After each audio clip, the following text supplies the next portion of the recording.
Welcome to another exciting episode of Musa and Show. Here is what we have today. Sanibona, kule viki eliphelile i-MK Party beyine-media briefing lapho khona uFloyd bekakhuluma ngama-resolutions abawathathile ezi-National High Command nanokuthi bazolithuthukisa kanjani nama-plans wabo nje ukusuka manje ukuya phambili. Ziningi-ke izinto azichazile uFloyd laphaya, kodwa kunento ebaluleke kakhulu eyenza ukuthi ngithathe isikhathi ngenze le video. Sibonile kumaviki adlule ukuthi abelungu baye bahlangana behlukana bekhala nje ukuthi i-threat enkulu manje khona i-MK, okwazi kwaholela ekuthenini uRobertsoff akhulume kanje. But to me, the most worrying development, the scariest development, is MK. And what I'd like to say up front, in my view, MK is a bigger threat to this country, to stability, to human ingenuity and economic freedom than the EFF. I almost think the EFF are opportunistic and MK are the real threat.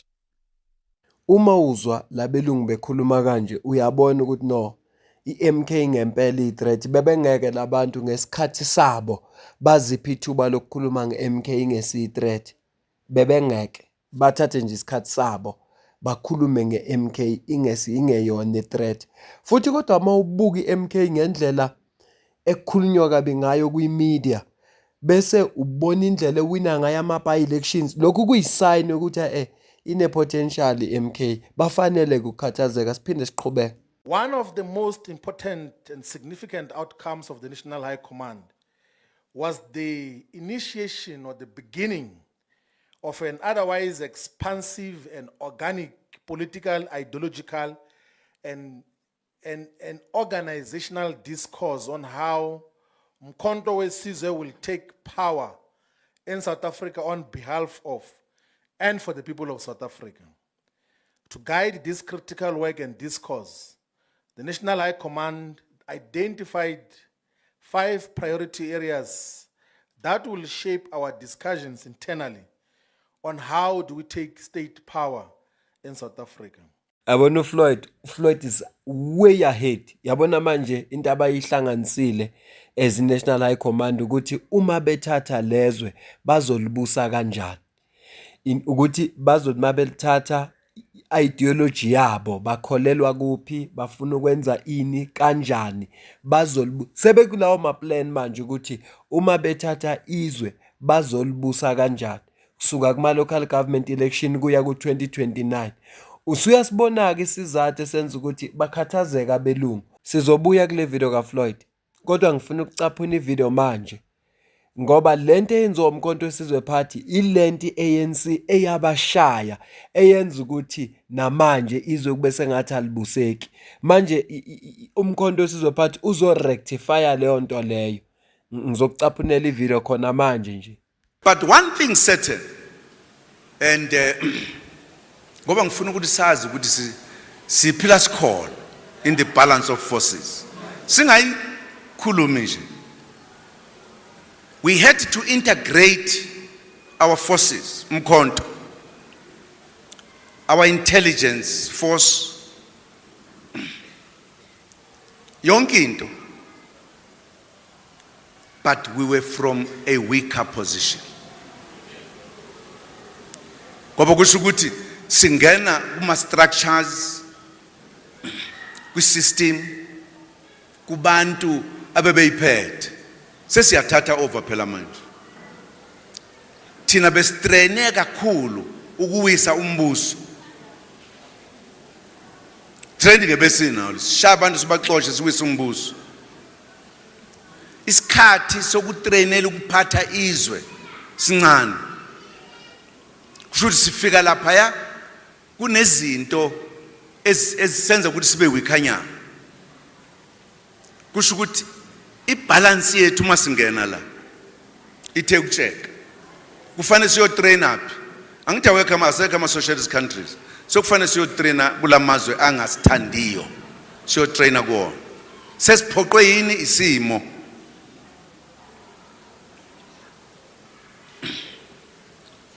Nangempela sashona khona. Banolwazi lokuinfluencer abantu.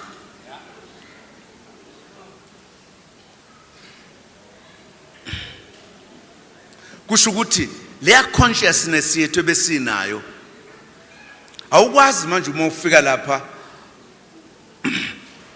ufika kulamazwe kade ngikhuluma ngawo ufika ukukhuluma ngento obukhuluma ngazo umunga la kusho ukuthi umuntu esiqala ukumtraina ngalonkathi useyitrainwa ngenye indlela kuyo yonke into ke kuyo yonke into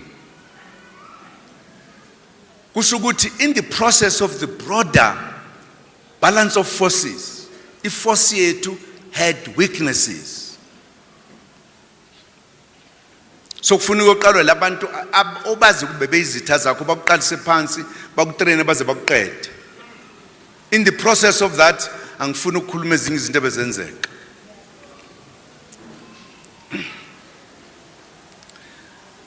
noma sesiphathizwe sesiliphatha with the sunset clauses and other things ngoba silithathanga ngezikhali silithathe ngama negotiations kusho ukuthi ke iANC isithola isizosebenza nabantu abebeyideclareisha iANC njengezitha so kufanele manje ibe ngabangani bethu sesisebenza sonke singabangani sibe singebona abangani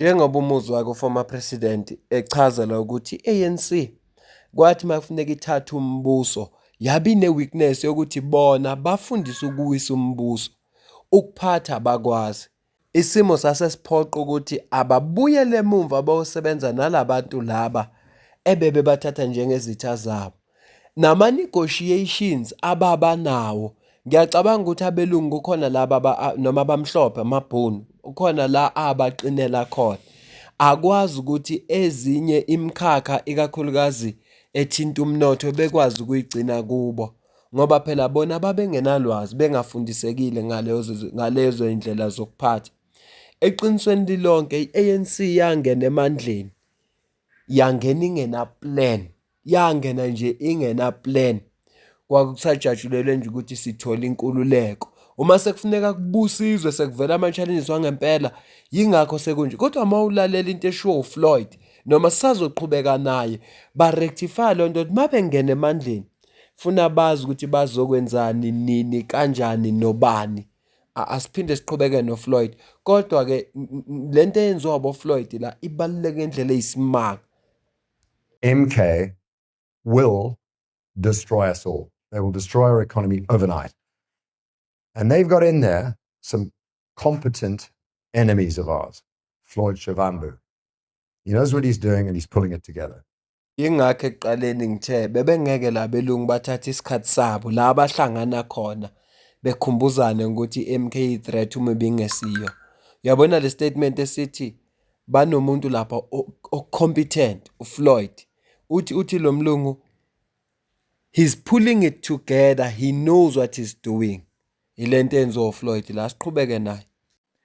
And these areas that we said are going to guide the internal discussions as Umkhonto weSizwe. One, we're going to discuss expansively the MK's revolutionary path to state power. So there's going to be thorough discussions as to how do we take power on behalf of and for the people of South Africa as Umkhonto weSizwe. Two, we're going to have expansive discussions on the domestic, strategic, and tactical alliances. Who are our friends in the pursuit of power for or on behalf of the people here in South Africa? The third component of that is who are our friends strategically and tactically at international level? Then the fourth component of these discussions is how do we finance the revolution? Then the fifth component of what we're going to be discussing as Umkhonto weSizwe is what then should become the character and conduct of an MK revolutionary. That is the discussion which is going to characterize the entire organization from VD level up until the National High Command. Njengoba kumuzu Floyd ezama ukuyenaba ngale ndaba ukuthi bafuna ukuliphatha kanjani izwe uma bezolithatha bazobamsana kanjani nobani namazwe kanjani funeka manje babe clear ukuthi basebenza namaphi amazwe, oba nabangabangani babo, oba nangesibona abangani babo, ukuze mase belithatha izwe kungenzeki lento eyenzeka ku-ANC. Isona sizathu lesi esenza ukuthi ngithi le nkulumo kaFloyd ibaluleke ngendlela eyisimanga, ukuthi bayiqonde nabantu abalandela ezepolitiki nabalandela umkhonto wesizwe party, bazi ukuthi bamiphi manje neqembu lapho neqembu labo kwenziwani manje, ngoba kubukeka sengathi mawubuka le ngxabano ekhona ngaphakathi labantu abana-idea ukuthi iqembu labo lenzani. Asiqhubeke nayo uFloyd siza ukuthi bahlela ukuthi lento bayenze kanjani. The National High Command discussed the terms of reference for each of the mentioned area of focus. These terms of reference will be expanded into comprehensive political positions of Umkhonto weSizwe. All structures of Umkhonto weSizwe at all levels are commanded to, at all given political moment, to discuss Umkhonto weSizwe's path to power and identify both strategic and tactical alliances at the levels where they operate. And they must also discuss how do we finance the revolution, but also what becomes the character and conduct of MK revolutionaries. So instead of discussing squabbles and petty issues that are not relevant, the directive is that there must not be a meeting of Umkhonto weSizwe that does not discuss MK's path to power. How do we take over power here in South Africa as Umkhonto weSizwe? Uthi uFloyd la i-National High Command ithatheke isinqumo sithi kufanele ama-structures lawa abekiwe umkhonto wesizwe party, labantu ababekiwe banikeze icommand yokuthi la abahlangana khona abaye kukhuluma yonke imfishi le nalezi zinto lezi ezingenamsebenzi, kodwa into efuneka ibe sematheni neselimini labo elokuthi umkhonto wesizwe party uthatha kanjani izwe. Into efuneka le bayikhulume. Futhi okwesibili, umkhonto wesizwe party sekufuneka manje ube ne-character. Kufuneka bakhombise i-character yomkhonto wesizwe party yonke indawo la abahlangana khona. So uma kunemhlangano abahlangene kuyo, kufuneka awufanelanga uphela umhlangano bengazange bekhuluma ukuthi yini konje into engenziwa, ungakhula kanjani umkhonto wesizwe party, ungalithatha kanjani lezwe la South Africa umkhonto wesizwe party, vele izolithathwa ngama-elections. Oshuthi bangenza kanjani umkhonto wesizwe party ufike nala endaweni ongakafiki khona, ukwazi ukuthi uthathe lento ukukhuluma yonke le mfishi le yehle, kukhulunywe ngezinto ezizothatha leli qembu lisephambili, bese ukuthi lingafinanceeka kanjani lona iqembu ukuze likwazi ukuya phambili. So lesinqumo abasithathayo manje sikhombisa ukuthi bayakhula manje njengeqembu, bayakhula manje njenge-political party, ngoba bafuna ukuthi uma kukhulunywa ngomkhonto wesizwe political party, wonke umuntu azi ukuthi ukhuluma ngobani, i-character yabo yini. Njengoba bethi i-constitution yabo ithi bagqugqumezela i-unity, fanele ibonakale kubi i-unity, kubonakala ukuthi labantu nabantu bekwazi ukubathemba, babona ukuthi labantu laba bangaliphatha kahle izwe lethu. Ngicela ukumcaphuna kokugcina uFloyd, ziningi kakhulu izinto ayishilo kulesikhashana nje akhulume ngaso. Uma ngathiwa nje ngizibreaker down sazihlaziya, ziningi kakhulu izinto ayishilo. Ngicela ukumcaphuna kokugcina ngiyivale ivideo, kodwa ngiyacela ukuze ukuphawula kwakho ngizwe wena ukuthi kuthini ukubona kwakho ngalolu daba.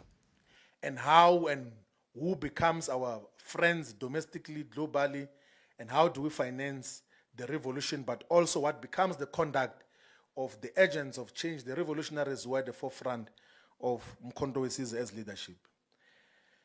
Whilst appreciating the immediate task of building Umkhonto weSizwe as a formidable political party with functional structures at voting district level, at ward level, at sub-regional level, regional level, provincial level, and national level, Umkhonto weSizwe National High Command also resolved that we should build Umkhonto weSizwe as a leader of a revolutionary total emancipation movement. So we're going to lead a movement.